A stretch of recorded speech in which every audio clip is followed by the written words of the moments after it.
Olá, você do sexto ano, bem-vindos a mais uma videoaula de robótica. Hoje nós vamos continuar de onde paramos, dando continuidade ao nosso curso de robótica, parte 2, onde nós temos aí um pouco mais de descobertas acerca dessa atividade tão incrementada, tão posta em prática, que é a robótica, a parte onde nós podemos aprender um pouco mais sobre cada uma dessas ferramentas e o que significa cada uma. Como nós falamos na aula anterior, o seguinte, que nós iríamos continuar a partir do fluxograma. Vou aumentar um pouco aqui a tela, tá? Então, nós tivemos aí, ó, a descrição do projeto, certo? A ideia desse projeto é simular uma linha de produção onde as esferas brancas e pretas representam dois produtos diferentes. Dessa forma, o robô tem que ser capaz de quê? De diferenciar bolas pretas de bolas brancas, que quando identificadas devem ser separadas e colocadas em seus devidos lugares. A identificação da cor das esferas é feita por um sensor de luz, pois o mesmo é capaz de captar diferentes intensidades de luz entre o preto e o branco. Olha só que interessante. Para a separação das esferas, será usado um servomotor, pois ele nos permite posicionar uma parte móvel da estrutura de modo a definir os dois lugares diferentes onde cada esfera deverá cair. Com a estrutura mecânica montada e as funcionalidades do robô definidas, podemos passar para a etapa de programação. Então, existe aqui ó, o fluxograma, que é onde nós paramos, parte 4. Antes de darmos início à montagem do fluxograma, devemos modificar o quê? Uma configuração de saída no software Modelix. O que é isso? Essa mudança na configuração. Nós devemos transformar aqui, ó, a saída 2 em servo 2, tá? Como demonstrado aqui a imagem para você, essa ilustração. Sempre que trabalhamos com servomotores, é necessário identificar as posições desejadas, as quais o servomotor deve tomar. No nosso projeto, são necessárias 3 posições diferentes. Posição de leitura do sensor, como é demonstrado aqui para você, tá? Também temos a posição de entrega das esferas brancas, como demonstrado aqui. A posição de entrega das esferas pretas. Vejam aqui, ó, a movimentação de uma para a outra. Uma vai para um lado e a outra para o outro. Certifique-se de que o servomotor está conectado antes de entrar no modo conectado. No modo conectado, utiliza-se o cursor do mouse para modificar as posições do servomotor manualmente. É preciso observar em graus, tá? O valor em graus da posição em que o servomotor se encontra quando o mesmo estiver na posição desejada. Pós os testes, os resultados serão os seguintes, tá? Ó, posição de leitura do sensor, 2, servo 2, 35. Posição de entrega das esferas brancas, servo 2 igual a 0 aqui, ó. Posição de entrega das esferas pretas, 70 graus aqui.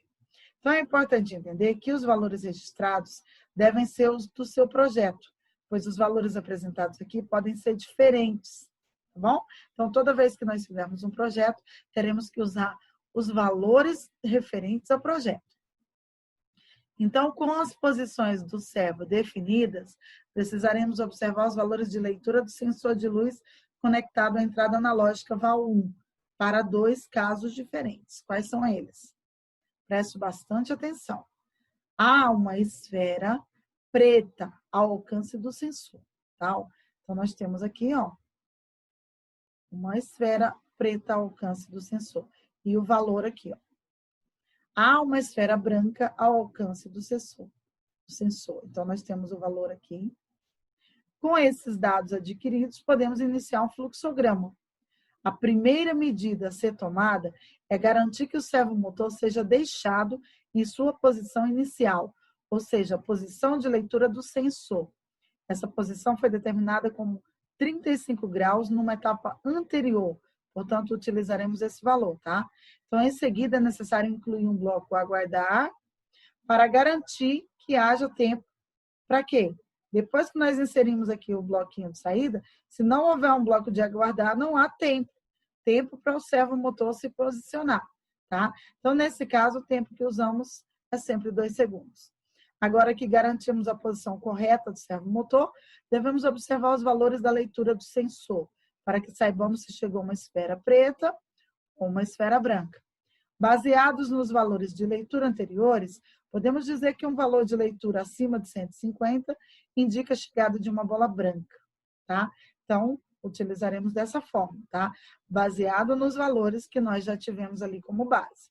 Logo, devemos modificar a posição do servomotor para 0, tá? Então, 0 graus, caso a condição seja atendida, pois essa é a posição de entrega da esfera branca. Por consequência, se a condição não for atendida, significa a chegada de uma esfera preta e sua posição de entrega é 70 graus. O tempo de entrega deve ser curto, 0,8, tá? Para que não seja entregue mais de uma esfera no único movimento. E é necessário garantir que a próxima esfera seja lida pelo sensor e o servomotor se posicione também em seu devido lugar. Tá? Temos aqui a imagem, ó. Se val 1 maior que 150, se sim, mandar servo 2 para 0 e aguardar 0,08 segundos. Se não, mandar servo 2 para 70. E então, viremos para cá, aguardar novamente. O ciclo se repetirá como um loop infinito. O fluxograma final deve se modificar ou ser similar ao representado aqui, tá? Ó, este aqui, como nós sempre falamos, é preciso usar o iniciar em primeiro lugar. Depois, ó, verificamos se há uma esfera branca ou preta a partir da pergunta. Val 1 maior que 150? Se sim, a esfera branca e o servomotor se posicionará em 0. Se não, a esfera é preta e o servomotor se posicionará em 70. Tá? Então, por isso essa explicação aqui. A posição inicial do servomotor é sempre essa aqui. Tá? E a posição de entrega das bolas brancas é mandar o servomotor 2 para 0. A posição da entrega das esferas pretas, mandar a servo 2 para 70. E o tempo pequeno, para que uma esfera, apenas uma, seja entregue. Tá? Então, por isso, nós iniciamos, mandamos o servo 2 para 35, aguardamos. Se o valor for maior que 150 e a resposta for sim, mandar o servo 2 para 0. Então, nesse caso, aguardar 0,08 segundos e recomeçar. E se a resposta for não, mandar servo 2 para 70 e então aguardar o 0,08 e assim por diante. Tá? Então, nós temos aqui o download, que você deve fazer depois, que nós clicaremos aonde? No clique para download. E então, deixaremos o robô funcionar de modo autônomo. É preciso inserir as esferas na rampa, a rampa de descida, e as recolocar na rampa sempre que forem entregues ao seu devido lugar. Ok? Então, feito isso, você percebeu aí como que é feita essa programação em cima desse dado aí. Vamos visualizar, então, o que é um separador de bolinhas, para que você tenha aí uma ideia do que é isso, tá bom? Então, vamos visualizar aqui através de um vídeo da Modelix Robotics, onde você também vai poder acompanhar o que é um separador de bolinhas através dessa pequena visualização aqui, tá bom?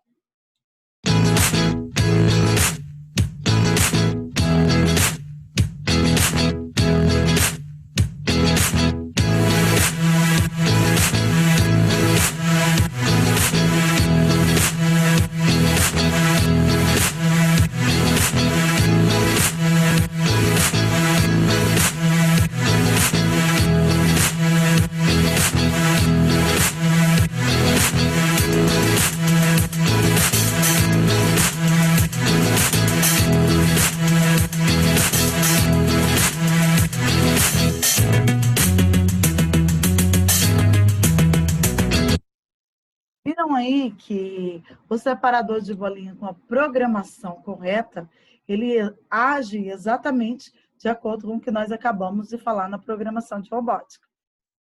Agora nós vamos continuar um pouco mais sobre programação, sobre robótica.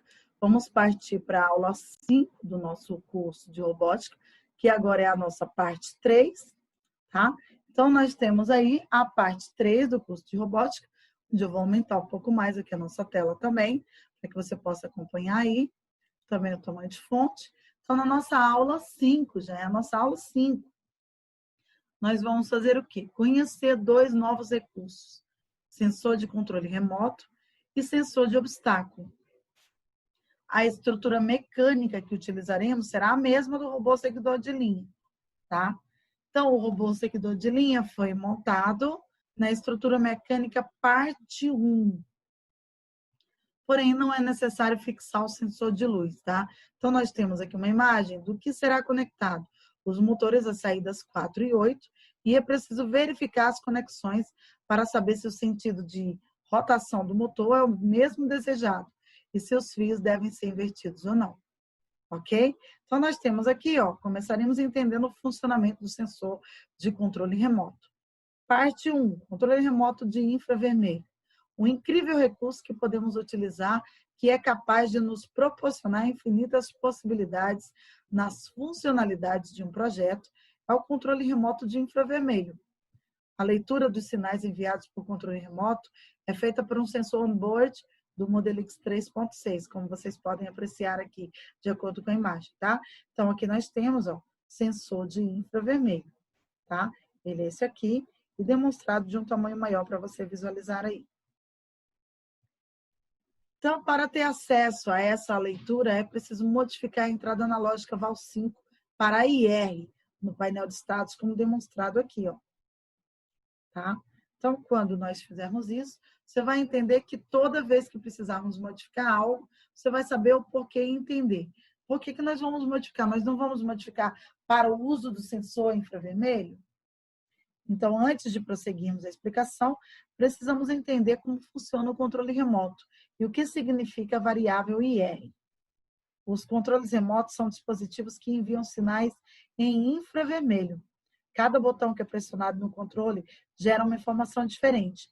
Isso significa que o sensor, já acoplado ao Modelix 3.6, identificará cada botão com um valor diferente.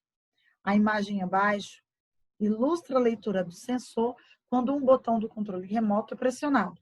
Nesse caso, a leitura foi de 60, certo? Porém, cada botão enviará um valor diferente. Quando transformamos a entrada VAL5 em IR, significa que passaremos a utilizar uma variável chamada IR. Variáveis são usadas para gravar valores que serão utilizados no fluxograma. No exemplo anterior, a variável IR passou a ter o valor 60 gravado, o que significa que o botão correspondente para esse valor foi pressionado. Você pode observar a variação dessas leituras através da barra de estados do software, pressionando o quê? Os botões do controle remoto apontado para o sensor. E com o Modelix 3.6 no modo conectado, é preciso acompanhar os valores diferentes de cada botão. Então, nós temos aqui um exemplo, IR igual a 50, IR 88, IR 6. Esses valores registrados na variável IR são utilizados principalmente em comparações dentro de blocos. Esses blocos quais são? O bloco de decisão, como mostrado na figura aqui abaixo. Quando colocamos um bloquinho de decisão, abre-se essa janela, e o que nós utilizaremos, nesse caso, o IR. E vamos utilizar igual número, nesse caso, 88 e OK. Programação em paralelo. Antes de utilizarmos o controle remoto, aprenderemos um novo recurso do software Modelix System, a programação em paralelo. A programação em paralelo nada mais é do que a criação de 2 ou mais fluxogramas independentes no mesmo programa e ao mesmo tempo. Ou seja, a utilização de 2 ou mais blocos iniciar para criar rotinas que não se interferem. Ou seja, eu coloco um iniciar, outro iniciar, para programações diferentes. Ou seja, nós chamamos de paralelas. Ou seja, a utilização desses 2 ou mais blocos iniciar para criar sempre as rotinas que não se interferem. Esse recurso é usado geralmente quando desejamos utilizar 2 sensores que controlam processos independentes. Um exemplo de aplicação desse recurso é um carro. Acelerar a velocidade do carro e ligar o limpador de para-brisa são 2 processos independentes. Dessa forma, para ligar o limpador de para-brisa, não importa se o carro está acelerando ou reduzindo a velocidade, ou até mesmo parado, tá? Então, pois um processo não interfere no outro, o que significa que são 2 ações paralelas. Montaremos um programa com as rotinas em paralelo para a leitura de dois sensores on-board distintos. O interruptor S2, conectado à entrada digital 2, e o sensor de luz conectado à entrada analógica VAL 0. Como você pode perceber, é preciso pressionar o botão S-Luz para ativar a leitura do sensor on-board. A luz vermelha ao lado do botão deve ficar acesa. LEDs amarelo e verde conectados às saídas 10 e 11, respectivamente. Então, temos aqui os botões, aqui os LEDs. E aqui temos o que? O sensor de luz conectado à entrada VAL 0 e o interruptor S2 conectado à entrada digital 2. É preciso, então, fazer o que? Agora que já vimos tudo isso. Modificar a saída 2 para a entrada 2, de acordo com a imagem. E a leitura da entrada analógica VAL 0, modificamos para bit. Como nós vimos anteriormente, essa modificação pode acontecer a todo e qualquer momento antes de iniciarmos uma programação. Primeiramente, devemos saber se o interruptor on-board conectado à entrada 2 foi acionado. Para isso, é necessário arrastar um bloco iniciar e, em seguida, um bloco decisão à área de trabalho. No bloco decisão, vamos selecionar a entrada 2 e verificar se a mesma está ligada. Então, o bloco decisão, que é esse bloco aqui, vai abrir essa caixa aqui, onde nós temos que fazer o quê? Entender qual é o nosso posicionamento. Nesse caso, a entrada 2, ligado, ok. Se a entrada 2 estiver ligada, a saída 10, onde está conectado o LED amarelo, será ligada. Então, usa-se um bloco saída para acionar a saída 10 e a ferramenta linha para conectar a opção SIM do bloco decisão ao bloco saída, como demonstrado aqui na imagem. Vou aumentar um pouco o tamanho para você visualizar. Se a entrada 2 estiver desligada, então nós temos no decisão sempre o sim e o não, certo? Então, se a entrada 2 estiver desligada, usamos um bloco de saída para desligar a saída 0. Então, nesse bloco que se abre, nessa janela que se abre, ao inserirmos esse bloco de saída, vamos então desligar a saída 10 e dar OK. Então, usaremos a ferramenta de linha para que os blocos saída voltem para o bloco decisão, formando um loop, onde então o estado da entrada 2 será verificado todo o tempo, de acordo com essa imagem aqui demonstrada para vocês. Então, iniciar, se entrada 2 ligada, se sim, mandar a saída 10 ligar. Se não, mandar a saída 10 desligar. E perguntando novamente, voltando no loop. Tá? Paralelamente, faremos um novo fluxograma ao lado desse, que acabamos de mostrar aí a criação para você. Começaremos verificando se o sensor de luz on-board conectado à entrada VAL 0 fará uma leitura menor que 150. Para isso, é necessário usar um bloco iniciar e um bloco saída. Então, iniciar, um bloco de conexão aqui, né? Então, nós vamos usar aqui o bloquinho de decisão, VAL 0, menor que, número 150, ok. E agora, quando houver sombra sobre o sensor de luz, ou seja, quando a leitura for menor que 150, o LED verde conectado à saída 11 ficará ligado. Então, colocamos a saída. Se sim, então abre-se essa janela e vamos fazer o seguinte, saída 11, ligar e ok. Caso a condição não seja atendida, a saída 11 será desligada. Usa-se, então, o bloco saída. Então, se a resposta é não, e se a resposta é sim, como nós já falamos anteriormente. Então, saída 11 desligada e ok. Então, usando a ferramenta linha, conecta-se os blocos saída ao bloco decisão, formando um loop, como demonstrado aqui. Então, o seu fluxograma deve ter uma aparência semelhante ao mostrado aqui abaixo. Então, nós teremos dois independentes. Tá? Então, iniciar, se entrada 2 ligada, se sim, mandar saída 10 ligar. Se não, mandar saída 10 desligar. Do outro lado, nós temos, então, se VAL 0 menor que 150, se sim, mandar saída 11 ligar. Se não, saída 11 desligar. Então, vocês viram aí dois fluxogramas independentes, tá bom? Utilizando o software Modelix System, é preciso executar o fluxograma no modo conectado. Note que nesse programa existem dois blocos iniciar, que por consequência geram dois fluxogramas diferentes. Isso significa que cada um desses fluxogramas funcionará independente do outro. Observando os fluxogramas, podemos notar que, se o botão da entrada 2 estiver acionado, a leitura do sensor de luz não fará qualquer diferença na leitura da entrada 2. Ao simularmos esse fluxograma, no modo conectado, podemos comprovar a execução do fluxograma em paralelo, acionando e desligando os LEDs através dos sensores em tempos diferentes e de forma totalmente independente. Para programarmos o robô de forma a permitir seu funcionamento através do controle remoto, será necessário o uso do recurso de programação em paralelo.